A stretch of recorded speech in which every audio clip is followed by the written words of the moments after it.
Bunzi setuju gak sih kalau punya anak tuh mahal banget? Berapa banyak sih uang dikatakan cukup untuk kita punya anak? Kalau untuk membesarkan anak di DKI Jakarta aja misalnya, dari mulai lahir sampai usia 21 tahun, 4 juta rupiah per bulan, itu kan hampir 1 miliar ya. Itu hanya untuk biaya hidup dan tanpa inflasi.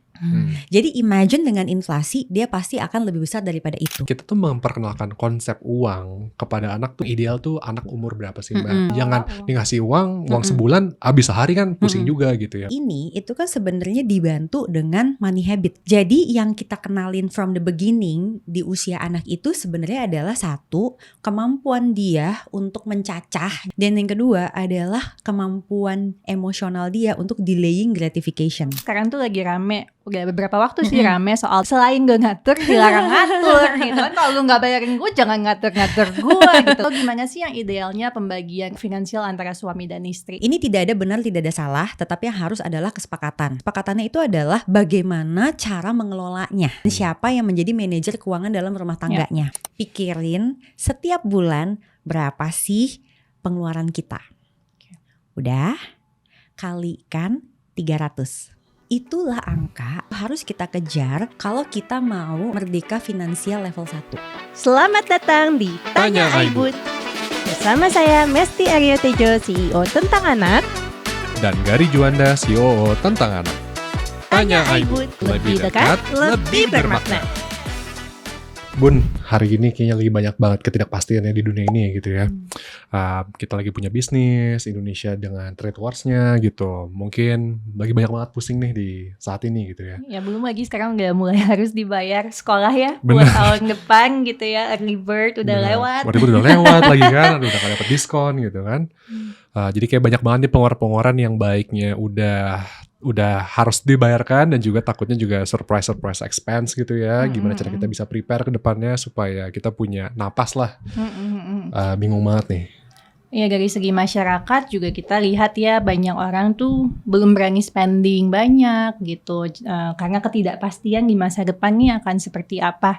Tapi tenang aja, hari ini kita akan discuss sama seseorang yang ahlinya banget nih, benar-benar seorang pakar di bidang financial planning. Beliau adalah Ibu Prita Gozi atau biasa dipanggil Bunzi, yang merupakan founder dari Zep Finance. Kemudian beliau juga adalah financial planner keluarga dan financial planner independen. Selain itu beliau juga ibu dari 2 orang anak yang sudah remaja dan sudah besar ya, sudah universitas gitu. Jadi kita mungkin bisa banyak bertanya ya. Banyak belajar nih satu ranah yang belum kita masuk gitu. Oke, langsung aja kita ngobrol di hari ini bersama Bunzi. Halo, selamat datang Bunzi. Halo. Thank you banget Bunzi untuk waktunya. Jadi hari ini kita akan ngobrol-ngobrol nih karena ini ketidakpastian ini kayaknya membuat banyak orang tua juga merasa khawatir, tapi supaya lebih tenang bisa ditonton sampai habis untuk edisi Tanya Aibun kali ini. Oke Bun, mungkin kita langsung aja nih ke yang viral-viral ya. Untuk kita nih generasi milenial yang bekerja, kan kita banyak kerasa kita jadi sandwich generation ya. Nah, mungkin pertanyaan adalah kayak definisinya dulu deh. Sebenarnya sandwich generation tuh apa sih menurut Bunzi? Terus kedua adalah apakah itu oke atau kita harus sebenarnya keluar dari kondisi tersebut atau bagaimana? Nah sebenarnya ini menarik banget ya.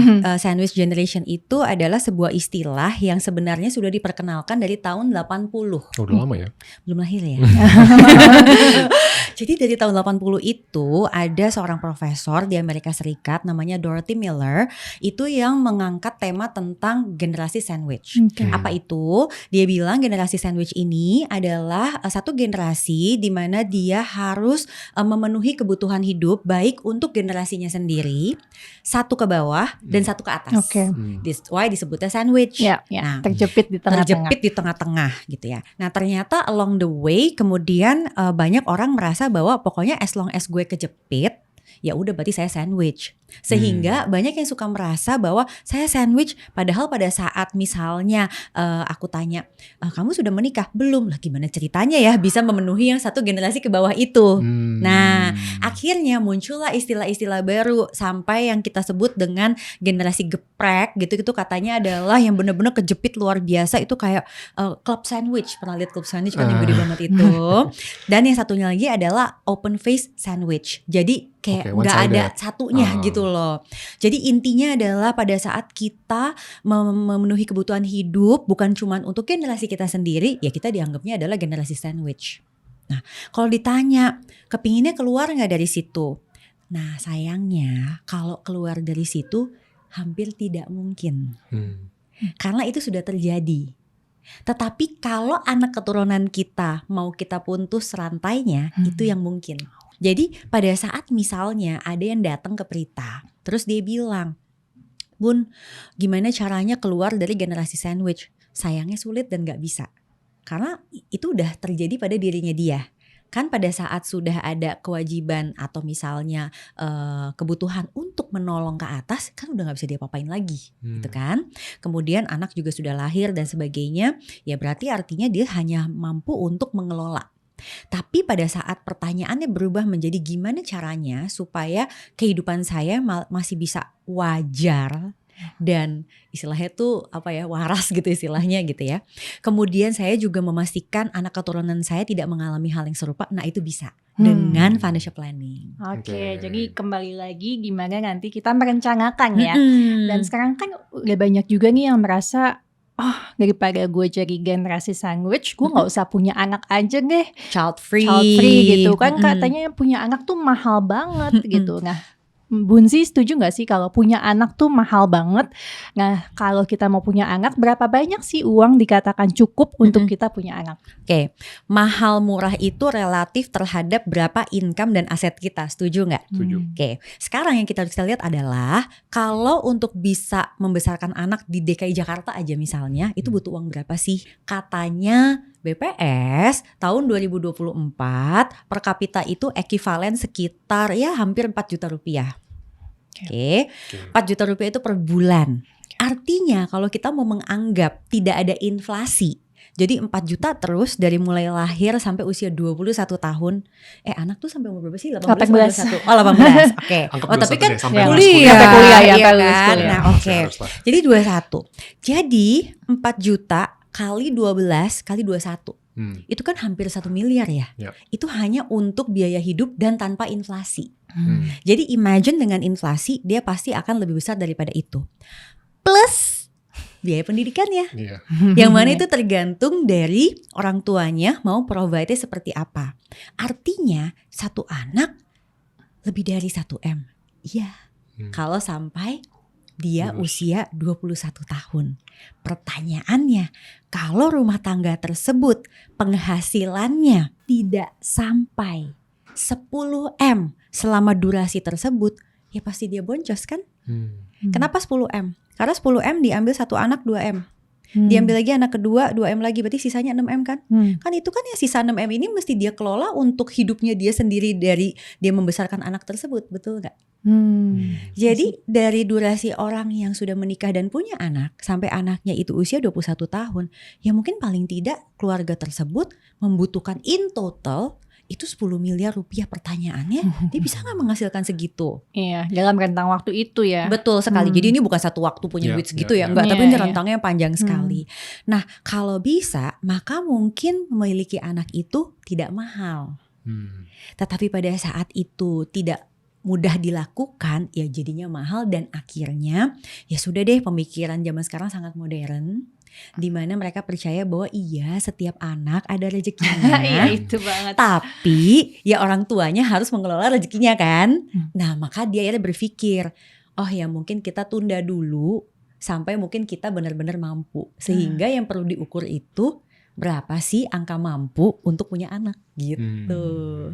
Jadi gimana sih Bunzi, misalnya kan kita lagi di usia produktif nih ya saat ini gitu. Kita nggak tahu kan ke depannya terjadi apa. Jadi gimana secepat mungkin kita mendapatkan kemerdekaan finansial itu. Karena kalau aku baca-baca IG Bunzi itu Bunzi dari 30-an udah ini ya, merdeka financial.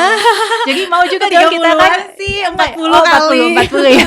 I wish No, 30. jadi ya udah, at least sama deh sama Bunzi gimana nih supaya kita ini bisa udah merdeka secara finansial. Oke, nomor 1 sebenarnya yang membuat orang itu mudah mengelola keuangan saat dia tidak punya beban cicilan. Bener gak?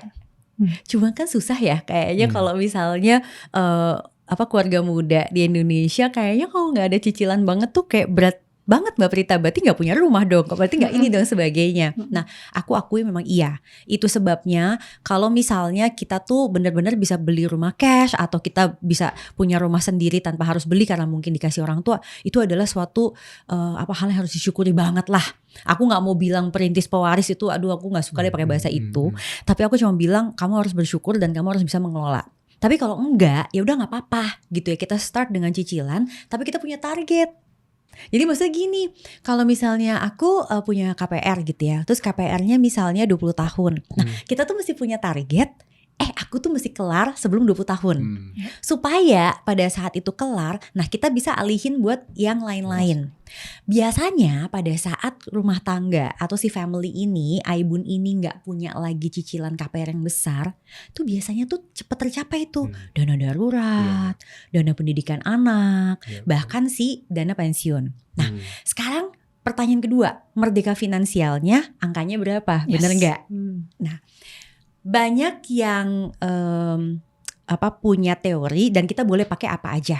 Tetapi yang paling mudah menurut Prita sekarang nih bisa aku share ke sini adalah satu teori yang menggunakan namanya 4% rule. Itu yang very easy to understand dan gampang dihitung. Hitungannya adalah coba pikirin nih Aibun ya, jeda sejenak. Pikirin setiap bulan berapa sih pengeluaran kita. Udah, kalikan 300. Oh, oke. Udah. Kayaknya Pak Gari agak-agak mengawang gitu ya. Gitu. Agak-agak banyak juga ya gitu. Saya tadi nyiapinnya mau kali 25, soalnya kan 4% tuh, 2 kali 5 kali 12 lagi. Itu kalau setahun.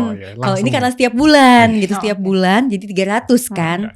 Nah, itulah angka yang bisa kita harus kita kejar kalau kita mau merdeka finansial level 1.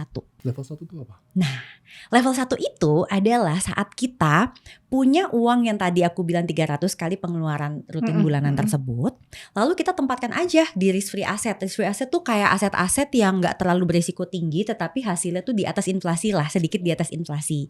Contohnya seperti obligasi pemerintah, itu contohnya. Nah, dari situ kan biasanya ada return bulanan tuh. Return tuh kayak penghasilan gitu, kayak orang bilangnya passive income. Passive income itu cukup untuk makan, minum, terus bayar rumah tangga, dan uang sekolah dan sebagainya yang sifatnya primer. Nah, kalau kita bisa memenuhi itu semua, tapi mungkin belum liburan dan sebagainya ya, kan kita kerja lebih santai gak sih? Kayak it's like kita tuh kerja tuh karena emang kita enjoy, kita suka, bukan karena tiap hari tuh kayak aduh bodo amat deh aku kejempet kepepesan di KRL gitu ya, istilahnya jadi pepes tapi demi aku bisa bayar cicilan gitu, gak kayak gitu. Tetapi bener-bener emang saya nih bisa begini, saya bisa kerja apa aja yang saya suka, tapi saya udah yakin karena kebutuhan hidup dasarnya tuh terpenuhi. Nah itu level 1. Itu dulu aja deh yang kita kejar, gak usah kita bicara ya kayak orang kan bilang merdeka finansial tuh apa, bisa pergi kemana aja yang saya mau, atau bisa beli apa aja tanpa lihat label harga gitu. Bukan itu gitu loh, karena kalau itu adalah jadi patokannya ya nggak cukup gitu. Mungkin pertanyaan berikutnya Mbak, jadi bedanya dana darurat, dana pensiun, dana pendidikan gitu, itu tuh apa aja dan urutannya sebenarnya kalau kita ngomongin prioritas yang mana dulu sih yang harus dipenuhi Mbak? Itu bagus banget karena orang banyak suka kebalik-balik. Jadi kalau kita tuh anggap ya hidup kita ini itu ada yang berjalan normal, terus ada yang berjalan kadang-kadang itu ada hiccup, surprises gitu. Dan yang paling terakhir adalah dokter aja gak bisa memprediksi umur orang ya, bener gak? Itu kan misteri terbesar manusia. Makanya di financial planning kita punya 3 dana. Dana darurat, dana pendidikan anak, dan dana pensiun. Oke. Oke. Dana darurat itu sebenarnya untuk mengcover, membantu kita kalau terjadi hal-hal yang kita nggak expect. Baik itu hal-hal yang nggak selalu musibah. Contoh kayak sekarang, itu banyak Aibun yang cerita, aku tuh udah loh ngikutin kelas yang Mbak Prita, aku tuh suka bikin kelas di Iya, iya. Finance kan, gitu. Ada kelas dana pendidikan. Terus aku sudah investasi, udah mau bayar nih, gitu kan. Biasanya kan bulan-bulan April Iya. gitu kan udah bayar gitu. Tapi ini kenapa reksadana sahamnya Drop jeblok lagi. ya Iya. gitu kan. Time Terus wise. kan artinya bukan orang tua ini tidak menyiapkan, tetapi perekonomian yang ternyata Tidak berjalan kondusif. tidak sesuai dengan harapan dia. Ya. Nah, boleh loh ambil dana darurat untuk membantu dia mengcover kekurangan dari si reksadana saham yang jeblok itu. Oke. Jadi jangan dulu pikir buat kalau kulkas rusak itu juga sih gitu-gitu ya. Cuman maksudnya selain daripada itu boleh pakai dana darurat untuk hal-hal seperti itu. Ya. Nah, dia juga mungkin berkeluarga punya anak. Otomatis kita harus sadar, anak ini komponen biaya pendidikan terbesar tuh sebenarnya apa sih? SD, SMP, SMA, atau kuliah? Ya. Coba kira-kira yang mana? Paling mahal kuliah. Kuliah kan? Padahal kuliah udah negeri pun juga bisa angkanya agak tinggi. Iya. Udah sepintar apapun, kalau belum rezekinya yang nggak keterima juga di negeri kan mungkin kayak gitu, bener nggak? Iya. Bener nggak? Artinya apa? Ini biggest mystery banget, ya.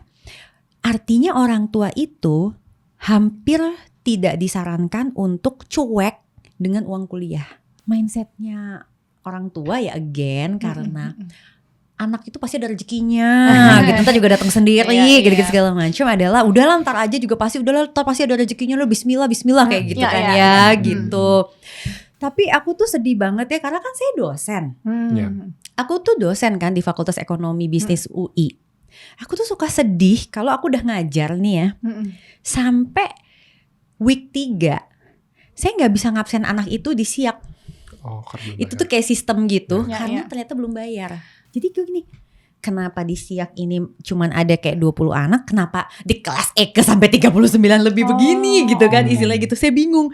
Tapi kan untuk saya bilang, kok nama kamu nggak ada di sini, kamu salah kelas ya gitu kan, nggak mungkin dong gitu. Tapi akhirnya, nih anak belum baik, belum selesai adminnya nih, kira-kira kayak gitu. Ya kan kasihan gitu ya, apalagi kalau misalnya ternyata nggak ada gitu loh, kan bisa putus kuliah di situ. Nah itu kenapa harus ada dana pendidikan anak. Yang terakhir adalah karena orang tuanya tidak ingin terjadi lagi generasi sandwich. Jadi dia perlu dana pensiun. Jadi beda-beda tuh peruntukannya. Nah kalau ditanya urutannya mana dulu, selalu dana darurat. Kalau udah menikah berarti dana pendidikan anak dulu.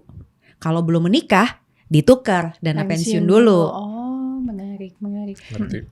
Tapi kalau udah punya anak, apalagi nggak ada cerita dana pendidikan anak, kan udah jalan umurnya. Benar. Kayak gitu. Pengalokasiannya itu sendiri gimana, Mbak Prita? Misalnya kan tadi ya dana darurat dulu, berapa banyak dana darurat yang harus dikumpulin kemudian yang selanjutnya? Nah, kan orang pada banyak yang worry, kalau saya mesti ngumpulin sesuai idealnya tuh 12 kali pengeluaran rutin bulanan. Untuk darurat. Kan besar banget ya untuk dana darurat. Sehingga banyak yang khawatir nanti saya nggak invest dong gitu. Maka kita biasanya start dengan 3 dulu. Jadi misalnya pengeluaran rutin bulanan di Jakarta tuh katanya statistik keluarga 2 anak itu 15 juta per bulan katanya. Jadi kalau dikali 3 itu 45 juta rupiah untuk dana darurat yang awalnya. Nah dapetnya dari mana? Biasanya aku akan saran kalau orang tuanya dapat penghasilan, nah berapa yang bisa dia allocate untuk saving, itu yang langsung di-push buat dana darurat dulu. Nanti kalau ini udah ketemu 45 juta, baru deh nextnya dibagi-bagi buat dana pendidikan dan seterusnya gitu. Nah, berarti kan kita ngumpulin uang tuh capek banget ya, berat banget. Dan apalagi buat anak kan juga harus prepare jauh banget. Nah, sekarang nih anak kita tuh udah lumayan sering nanya gitu, kayak ini harganya berapa, ini kenapa. Terus habis itu gara-gara kemarin kan habis puasa kan dapat THR. Ya, dapat uang nih gitu, bisa beli apa. Jadi mulai bertanya. Nah, mungkin pertanyaan ada 2. Yang pertama adalah kita tuh memperkenalkan konsep uang kepada anak tuh sebenarnya yang ideal tuh anak umur berapa sih Mbak? Dan cara pengenalan awalnya tuh seperti apa? Dan yang kedua setelah dia mengerti, gimana sih cara ngajar anak? Nggak usah ngomongin anak biar investasi deh, tapi anak supaya dia tuh mengerti cara budgeting. Kayak jangan dikasih uang sebulan, habis sehari kan pusing juga gitu ya. Mungkin itu pertanyaan saya sih Mbak. Oke, jadi kalau anak itu kan dia sebenarnya konsep managing money itu terdiri dari beberapa hal, yaitu earning money, spending money, terus saving money, dan yang terakhir giving money, jadi donating.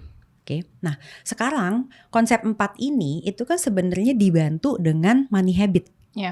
Jadi yang kita kenalin from the beginning di usia anak itu sebenarnya adalah satu, kemampuan dia untuk mencacah. Jadi kan sebenarnya itu numerasi ya. Dan itu kan juga dilatih di sekolah. Dan yang kedua adalah kemampuan emosional dia untuk delaying gratification. Karena once 2 skill ini dia bisa paham, sebenarnya mau sampai dewasa juga aman-aman aja. Dan itu semua berbagai aset investasi yang baru lah, cara budgeting teknik yang baru, itu semua pasti mudah karena basicnya kuat. Jadi kalau aku boleh usul, Aibun yang punya anak itu kita kasih 2 hal itu dulu nih sebagai skill. Tapi kalau mau bikin anak seperti itu ya orang tuanya mesti bisa gitu juga dong. Bener nggak? Ibarat ngajarin anak delaying gratification. Tunggu ya nanti Aibun beliin kalau udah terima rapot. Tapi dia lihat tiap hari ya Allah nih paket datang mulu ya gitu, paket orang tua gitu kan. Jadi kayak nggak matching gitu loh antara apa yang kita lagi mau coba ajarin dengan apa perilaku orang tuanya. Nah, di Zepanes tuh kita ada kelas namanya Financial Hacks for Parents, Raising Money Smart Kids. Jadi in order for raising money smart kids, emang orang tuanya dulu yang mesti money smart. That's why kita bolak-balik ditanya, Mbak Prita bikinin dong kelas buat anak-anak. Aduh enggak deh, aku bikin ini buat orang tua. Karena tugas orang tua ngajarin anak. Nah, pertanyaannya dari mulai umur berapa? Which is itu pertanyaan semua orang. Di usia TK, dia tuh cuma belajar konsep kayak koin, angka kertas, dan dia kan dengan numerasi dia tahu ya ini tuh berapa. Tapi kan anak gak tahu ini mahal atau murah. Itu yang selalu mereka tanya sih, kayak is it cheap gitu kan. Ini banyak ya Bunga. Salah satunya caranya adalah dengan hamburger price parity, istilahnya tuh gitu. Jadi kita membandingkan misalnya anak mau beli mainan mobil-mobilan atau robot-robotan, ini sama dengan berapa burger sih? Kayak gitu, karena burger itu ekivalen dengan 1 kali meals. Jadi kita bisa bilang, kamu kalau beli ini kamu bisa ajak teman kamu 5 orang juga makan bareng. Jadi dia akhirnya tahu bahwa ini tuh tinggi atau rendah, mahal atau murah, kira-kira seperti itu. Itu cara untuk mengajarkan yang TK sampai dengan SD awal. Nah, di SD kelas 4 itu kita sudah mulai bisa mengajarkan mereka untuk triggering, kamu mau spendingnya buat apa aja. Itu sebenarnya awal-awal budgeting dan smart shopping. Nah, setelah itu masuk ke SMP. Uang saku baru dikasih di SMP. Ini lagi aku mau tanya uang jajan. Kenapa baru SMP menurut Mbak Prita? Karena bukan menurut Prita Gozi, tapi menurut banyak psikolog dan emang ada studinya. Mereka bilang bahwa memang kemampuan mengelola uang itu baru dimiliki, katanya kan perkembangan otak lah apa gimana gitu ya. Itu pada saat usia 12 tahun ke atas. Dan mana itu mostly adalah di jenjang SMP. Oke, menarik banget. Dan di saat umur 12 tahun itu diberikan ada rekomendasi nggak? Apakah weekly, monthly atau ada? Weekly. Dia belum bisa bulanan. Jadi 12 sampai 17 itu weekly. Nah, 17 tuh berarti kelas 3 SMA, itu sudah bisa mulai bi-weekly, jadi 14 hari. Oke. Nah, kuliah itu kasihnya bulanan. Nah, sekarang orang tuanya nih, kalau sampai anaknya belum habis nih baru hari Kamis, ayah, uang saku aku habis, what would you do? Ya udah, nggak jajan lagi sampai bulan depan. Seminggu kan kasih lagi Senin. Anak SMP. Iya. Ya udah tunggu minggu depan lah, nggak usah jajan. Oke, itu bagus. Karena kalau kita ya udah nih gitu, tuh sebenarnya kita lagi jadi agen pinjol. Nah tadi kan Mbak Prita bilang nih sebelum anaknya ya orang tuanya dulu gitu kan. Nah terus sekarang tuh lagi rame udah beberapa waktu sih rame soal donatur, selain donatur dilarang ngatur gitu kan. Kalau lu nggak bayarin gue jangan ngatur-ngatur gue gitu, mau bapaknya mau suaminya. Tapi kok ini kesannya lebih ke prianya itu sendiri. Nah kalau Mbak Prita sendiri dari pengalaman Mbak Prita, apakah setuju memang yang namanya si donatur ini atau si yang terbebankan finansial ini adalah pihak lakinya, atau gimana sih yang idealnya pembagian finansial antara suami dan istri? Oke, jadi kalau udah berkeluarga, ini kan tergantung dari keluarga tersebut, mereka kesepakatannya di awal gimana. Apakah memang bisa dua-duanya sama-sama bekerja, atau salah satu memang harus fokus untuk mengurus rumah tangga dan anak, istilahnya gitu. Nah sekarang, ini tidak ada benar, tidak ada salah, tetapi yang harus adalah kesepakatan. Itu satu dulu. Yang kedua, kesepakatannya itu apa? Kesepakatannya itu adalah bagaimana cara mengelolanya dan siapa yang menjadi manajer keuangan dalam rumah tangganya. Nah, cara mengelolanya ini ada beberapa tipe. Ada yang memang 100% digabung semua. Ada yang ini 100% tapi yang masuk ke rumah tangga mungkin 80 atau 70. Jadi ada yang masing-masing pegang sendiri. Nah, ini juga nggak apa-apa gitu, karena mungkin masing-masing punya kebebasan atau kepingin punya kebebasan untuk bisa mengelolanya. Ada juga nih yang menarik adalah saya nggak usah tahu deh kamu penghasilannya berapa, tapi yang saya mau tahu adalah pengeluaran ini ke cover semua. Jadi sistemnya pembagian tanggung jawab. Misal cicilan ini yang bayar ayahnya, terus groceries apa yang bayar adalah bundanya. Nah, masing-masing ini punya plus minus yang berbeda-beda. Sebagai contoh, kalau dua-duanya digabung, plusnya adalah biasanya lebih strong financialnya, karena kan modalnya lebih gede ya, gitu. Cuman dia nggak punya kebebasan. Aku nggak tahu deh, bapak-bapak kalau nggak ada kebebasan sedikit aja mengelola uang, bagaimana tuh? Fokus di rumah, Bu. Gitu. Baiklah. Nah, ada yang tadi tuh yang boleh sebagian-sebagian itu. Nah, itu biasanya mereka, terutama yang generasi sandwich tuh lebih happy. Karena dia tuh punya kayak flexibility, freedom untuk bisa kasih ke keluarga masing-masing. Oke. Nah, kalau yang terakhir ini bahkan lebih freedom lagi, tapi bahayanya adalah kalau ternyata salah satu tidak amanah. Jadi bilangnya mestinya kamu yang ngumpulin tabungan anak, taunya enggak gitu, atau mestinya dana-dana taunya enggak gitu. Atau misal salah satunya kena PHK, tapi salah satu ya counterpartnya nggak tahu. Betul. Bingung juga gitu. Jadi kayak di drakor-drakor gitu, yang iya kan ada tuh drakor yang pura-pura tetap kerja gitu kan, pergi kerja nggak tahu dia ngegolf gitu kan waktu itu. Drakor apa tuh, aku sampai lupa sendiri deh waktu itu ada. Jadi karena mungkin tidak biasa ada keterbukaan dan kejujurannya, itu juga berbahaya juga tuh. But anyway, semua metode itu sama-sama ada plus minus. Jadi Anda mesti Aibun ini mesti punya kesepakatan gitu mau pilihnya yang mana. Nah, dan nanti kalau aku bilang adalah tetap harus pilih siapa yang jadi manajer keuangan rumah tangga, karena manajer ini dia tuh yang akan melaporkan.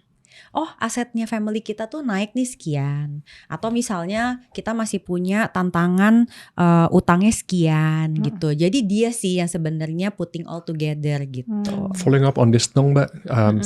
Saya ngelihat ada beberapa di TikTok atau Instagram gitu ya, tuh ada namanya kayak family meeting. Basically ngebahas deh, this is our goal, bukan cuma financial, ini kita mau achieve semua segala macam relationship. Terus ada juga ngebahas kayak this is our financial situation of the family. Nah, kalau ngomongin financial situation meeting gitu, itu apakah common, dan kalaupun iya, biasa tuh periodenya tuh berapa sering ya, Mbak? Nah, itu tuh lucu ya, karena to be honest, aku dan suamiku aja tuh nggak ada tuh kayak gitu kan. Jadi lucu aja gitu. Jadi kalau dibilang itu common nggak untuk kita ngobrolin, common. Tapi sampai kayak bikin presentasi dan lain-lain itu sih udah kayaknya kembali lagi ke tiap orang lah ya. Tapi however, kalau aku dan suami aku juga selama ini tuh selalu memang kita ngobrolin tuh gitu ya. Terutama pada saat kita tuh lagi ngejar banget untuk dana pendidikan anak. Karena kan pada saat waktu itu anakku yang pertama udah mau lulus SD, itu kan udah cuma tinggal 5 tahun untuk bayar ke kuliah kan. Jadi itu udah bener-bener mesti fokus banget. Terus pada saat dua-duanya udah kita kumpulin, nextnya adalah ya tadi si merdeka finansial yang level 1 itu. Nah, itu sebenarnya kita lebih ke situ pembahasannya gitu.